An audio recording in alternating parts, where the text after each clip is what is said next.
Welcome back sa ating channel. Naging mainit nga no sa hindi umano sa mundo ng social media ang tila ginawa nga ni Vice President Sara Duterte.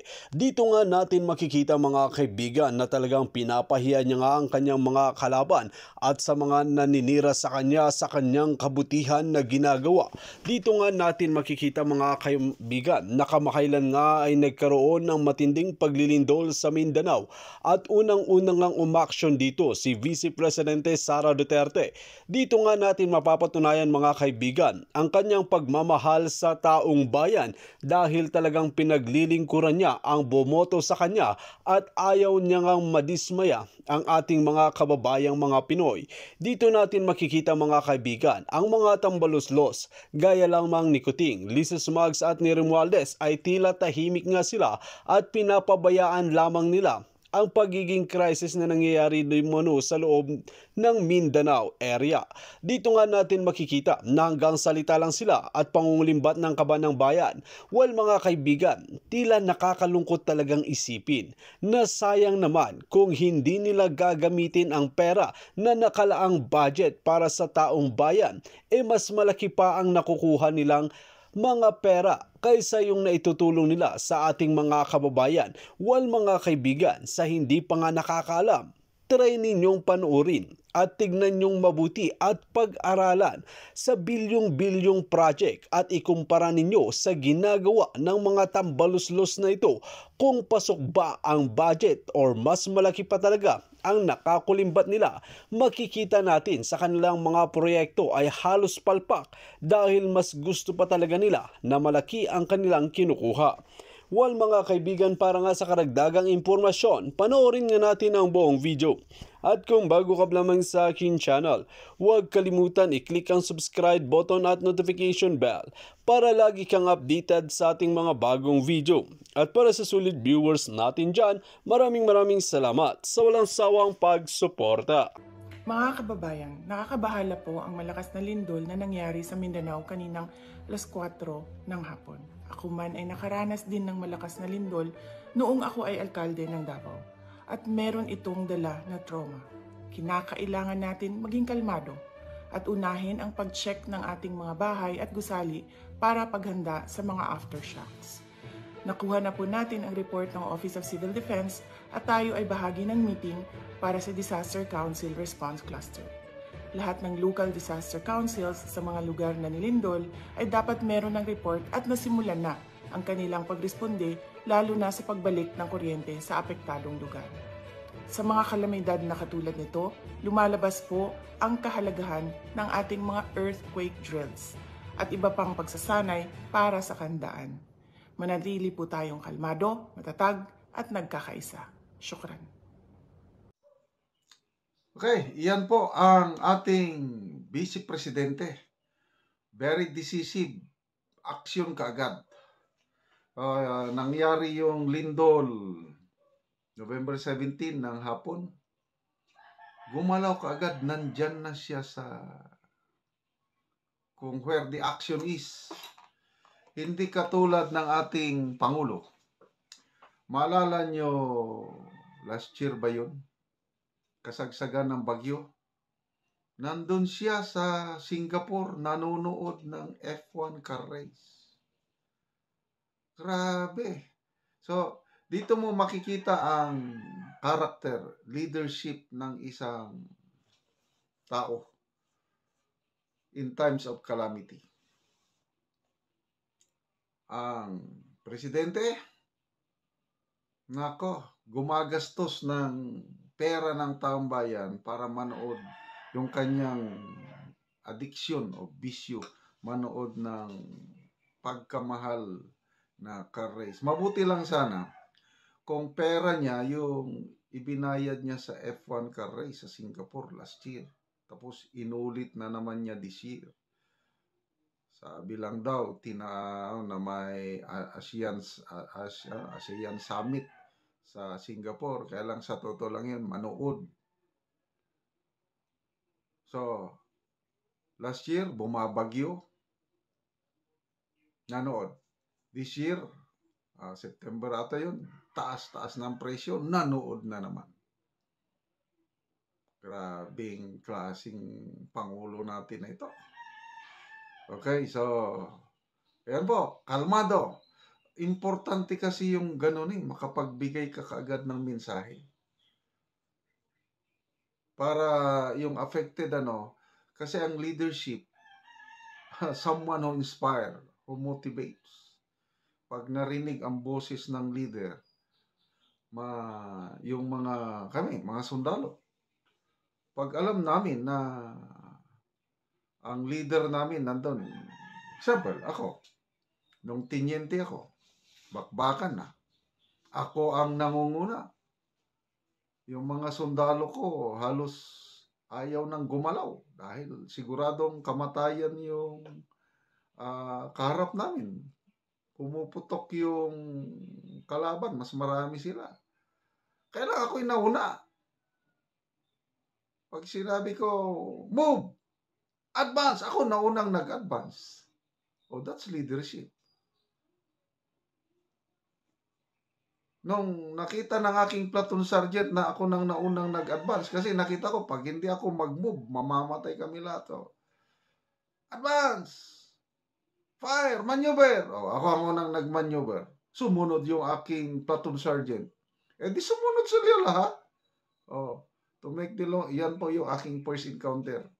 March 29, 1985. To make the long story short, walang namatay ni isa man sa aking tauhan. Yung napakaraming kalaban umatras. Okay. Leadership. Pakita mo yung set the example. Ang Pangulo natin, anong example na pinapakita? Magliwaliw. Ayun. I don't know kung nakabalik na ba siya sa ating bansa kasi dumaan pa siya ng Hawaii. Buti lang sana kung pinagmamayabang nila yung ang dami na naman daw deal o mga pledges. Huwag nyo nang lukuhin ang taong bayan, puros lang kayo pledges. Kumusta? Dumarami bang trabaho? No way. Ang statistics natin ngayon, dumarami ang unemployed. Dumarami ang naghihirap. Kaya wag nyo nang lukuhin ang taong bayan yung mga pledges. So, balik tayo kay BP Sara. Action kaagad, nandyan siya. Namisita siya kaagad. Tapos, yan, yung pagbibigay ng mensahe. Like father, like daughter. Malala nyo nung pandemic, si Pangulong Duterte, halos every week o twice a week pa siya. Depende sa sitwasyon. Mamaya, nagsasalita na naman siya sa national TV. Naririnig natin. Updated tayo sa sitwasyon, sa ginagawa nila. Kaya, ang taong bayan, kalmante. Ganito rin yung ginagawa ni BP Sara. Bigay ka agad ng mensahe. Very short but powerful message. Ang Pangulo, may mga nangyayari na hindi maganda, hindi mo lang magsalita. Magsalita lang siya kung interviewin siya ng media. Tapos yung sagot pa niya, puros mga pambobola, pambobolatik. Ganyan po ang ating Pangulo. Isa pa, yung kinukompare ko ang leadership ni BP Sara, malayo ang leadership. Sobrang bait itong ating Pangulo. Mismo si Senator Amy, sa mga interviews, sabi niya, ang bait kasi ng kapatid ko. Hindi siya marunong magalit, kaya ayun, pinagsasamantalan siya, inaabuso siya dahil sa sobra niyang bait. Sino pa yung narinig ko? Si former National Security Advisor Clarita Carlos, sinabi rin niya, grabe ang Pangulo, hindi man lang magalit. Yan ang weakness ng Pangulo, hindi marunong magalit. Anong klaseng leader kaya hindi ka marunong magalit? Ibalansi mo. Kasi kung hindi ka marunong magalit, tingnan niyo ang BP Sara. Nung mayor pa siya, yung sheriff, inausap niya, wag mo na, yes po, mayor, hindi sinunod. Di sinapak niya. Ganon ang leader. Balanse. Malala ko, may battalion commander kami noon, tinyente pa ko. Si Colonel Aurelio. Papunta kami sa napaka-importanting misyon. Davao. Punta kami. Malakas ang NP sa Davao. Sabi niya, okay, pagdating nyo doon, dapat may dalawa kayong personalidad. Sabi niya. Kung sa aktor pa, dapat maging Fernando Po Jr. kayo, bida, but kung kinakailangan maging kontrabida rin kayo, maging Max Alvarado. Yun, double personality kayo doon. Ibig sabihin yung Max Alvarado, kontrabida, kung kalaban, birahan, ubusin, patay kung patay, laban. Yun, Max Alvarado. Kung Fernando Po naman, bida. Ay, hindi pala Fernando Po. Yung naging unang asawa ni Sharon Cuneta. Gabi Concepcion pala. Dapat Gabi Concepcion kayo doon. Sabi niya, di ba? Gabi Concepcion, idol, pabogi, ganun, artista. Magpakita ng maganda. But kung kinakailangan, Max Alvarado sa mga NPA. Banatan nyo, mga NPA. Yun. Dapat ganun ang leadership. Ganyan po ang ating VP Sara, yung leadership niya. Mabait, madaling lapitan, sincero, palatawa, joker, katulad ng kanyang tatay. Kaya lang, pag lukuhin mo siya, sasapakin ka niya. Oh, that's leadership. Tapos, madaling makakonect sa tao. Kaya, nagbibigay ka agad ng mensahe. Tatay Digong, ganun din. Makarelate. Etong presidente natin ngayon, makarelate ba? Hindi. Parang nasa pedestal. Kala niya wala nang katapusan ng kanyang pagiging presidente. Kaya nabudol tayo. Akala ko nung panahon ng kampanya, ang bait-bait niya. Na talagang matulungin. Yung pala, mabait lang sa kaibigan, kamag-anak, sa nag-donate sa kanyang candidacy. Yan, mabait siya. Kaya lang sa taong bayan, I'm sorry, wala. Hanggang pangako, 20 pesos kada kilong bigas, malapit na. That was November 16, 2022. In-interview siya ng media, nagbigay siya ng statement, di ko kinalimutan. Malapit na tayo. Later on, sabi niya, pababa na ng pababa ang presyo ng bigas. Anong pababa ng pababa? Di ba may kanta, spaghetti pataas, spaghetti. Wala na, itong pangulong ito. I don't know kung kailan siya tumino. So, Mr. President, umaasa pa rin kami sa inyo. Sana ayusin ninyo. Kahit hindi nyo na mapapaba to 20 pesos ang presyo ng bigas, i-maintain nyo na lang yung 40, yung naabutan yung presyo, happy na kami. Kasi imposible nang maging 20 pesos per kilo ng bigas sa inyong pamamahala. Huwag nyo nang lukuhin ang taong bayan. Mabuhay po kayo. VP Sara, pinatunayan nyo lang na kaya nyong maging presidente. So, sana darating ang 2028 at ikaw na nga ang iluklok ng taong bayan. Sa Dubai, yun ang title. Pakinggan natin siya. Sa aming mga Pilipino na hindi ka kumakampi sa hegemonyo. Di ba? Attorney Glenn Chong, welcome. No one in the Marcos administration is brave enough. Okay, yan. Ano natin si Attorney Glenn? Yan, Attorney Glenn, ayan. No one in the Marcos administration is brave enough to investigate my allegations and face me. I am waiting. Yan. I-ano natin yan kay Attorney, highlight natin. So yun yung sinasabi ko. Kasi mga palangga, bakit natin inuulit-ulit to? Kasi eto yung ugat ng kahirapan ng Pilipinas. Imagine yun, even you, mga dilawan, di ba? Lumalaban kayo, di ba? Gusto nyo nun na manalo si Lenny. O, dapat kasama namin kayo. Malay nyo, si Lenny pa lang nanalo. You'll never know. Kasi nakipag-usap si Lisa Smugs, you know? You'll never know, hindi mo masabi. Kasi paano natin masasabi kung sino talaga ang nanalo kung nakipagsabwatan? Si Lisa Smugs, si Kuting, sa Smartmatic. So, nananawagan tayo, okay, kay Senator Amy na umaksyon ka na. Yan na. Kasi kung hindi ka umaksyon, hindi naman naman kami nagbabanta, pero dudurugin ka namin araw-araw dito sa social media. Nako. Kasi nasa mga kamay mo eh. Sinuportahan ka namin, nagmukha nga akong tanga kami dito eh. Umiikot ako, sinasabit ko yung noong 2019, nakita nyo yun? May piso wala akong hiningi sa inyo, Senator Amy, lahat ng mga banner namin, sinabit ko sa katawan ko, mukha kami loka-loka, iniikot, kinakatok namin, yung, hindi kinakatok, pinupuntahan namin ang mga Filipino stores, community, pinopromote ka, dadadadada. Yun na lang ang kapalit na ibigay mo sa Pilipino, ang investigasyon. Hindi, nung sinuportahan ka namin 2019 at 2022 yung kuting mong kapatid, di ba, wala alert ako, wala akong hiningi sa inyo. Ito lang ang hiningi namin kapalit, investigasyon. Buksan nyo ang investigasyon dahil ikaw nga ang may soul power at Senator Amy para makita ng taong bayan. Hindi ka ba naaawa, Senator Amy, sa ating mga, yung alam mo naman siguro, at alam na alam, even nga yung mga kamag-anak mo na Marcos Indralin, binababoy ni Lisa. Diba? Hindi na to dapat mga kamag-anak para kay...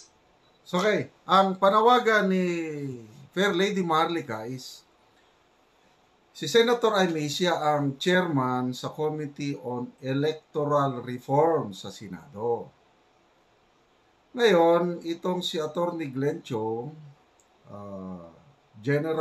Retired General Reo, Colonel Ordonio, at iba pang mga IT expert, aligasyon nila is may dayaan noong May 2022 election. Very serious yung allegation na yun. Si Senator Amy, may kapangyarihan siya na magtawag ng investigasyon sa Senado kung ano ba talaga ang nangyari. Kailan ba yung September 21 nung nag-rally sa Comelec? Tama ba yun? Kaya mayroong storm. September 21 Reform Movement. Okay, madami-dami ang nag-rally. September 21, mag-2 months na. Bakit tahimik ang lahat? Di ba? Kaya, I agree with Fair Lady Maharlika.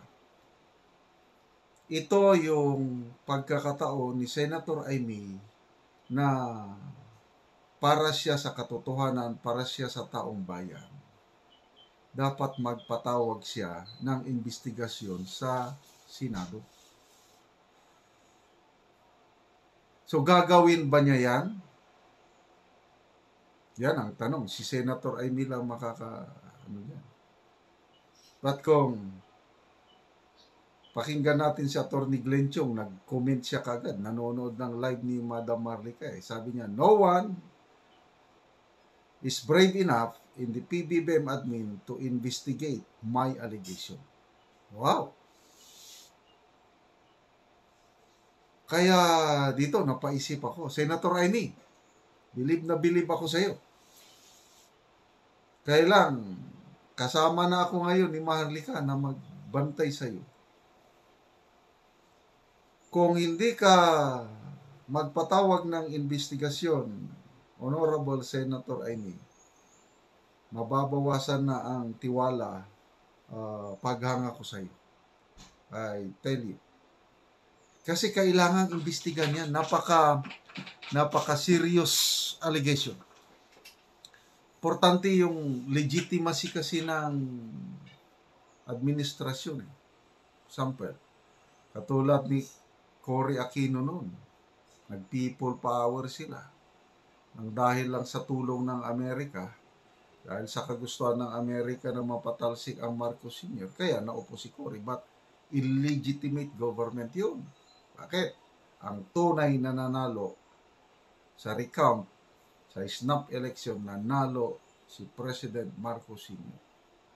Kaya tingnan mo, hindi nagtagal, hindi nag-succeed ang Cory government kasi ang daming coup attempts na nilunsad ng militar. Kaya ang ating ekonomiya nung